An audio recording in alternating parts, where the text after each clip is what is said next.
Le voile, symbole de soumission, menace pour la République ou juste un bout de tissu qui rend tout le monde hystérique. Pour certains, le voile, c'est le symbole ultime de la soumission féminine. Un truc qui ne colle pas du tout avec notre sacro-sainte égalité homme-femme.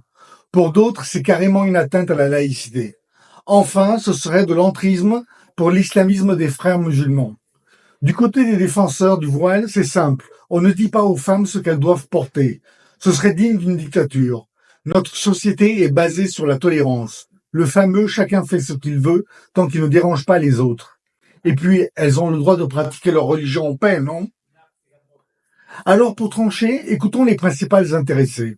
Alors, je suis une femme voilée, donc je vais en parler, parce Ouais, que je suis la justement. principale concernée. Ouais. J'ai jamais été forcée à mettre un voile. Surprise, la plupart d'entre elles ne sont pas forcées de porter le voile. Pour elles, c'est un choix religieux, mais pas seulement. Avant tout, c'est une réponse à la stigmatisation des Français d'origine arabe et noire en France. Une manière de dire « je suis fier de ce que je suis », malgré l'image négative des enfants d'immigrés. Une belle leçon d'estime de soi, en somme. Mais attention, elles restent profondément françaises dans leurs valeurs. La société française a une force d'assimilation incroyable. Qu'on le veuille ou non, on baigne dans ses valeurs de liberté et d'égalité. Le voile, c'est d'abord un choix identitaire, une revalorisation de soi, et ensuite seulement un acte religieux. Maintenant, est-ce idiot de porter le voile? Rappelons sa signification. La femme ne doit pas provoquer le désir sexuel chez l'homme, donc elle se couvre les cheveux. En gros, les trois religions monothéistes ont un petit souci avec la femme et la sexualité, contrairement au bouddhisme qui est beaucoup plus cool sur le sujet. Par exemple, chez les juifs ultra-orthodoxes, on ne peut même pas regarder une femme dans les yeux. Et quant aux pères de l'Église, eux, se flagellaient pour chasser les pensées impures. Charmant, non?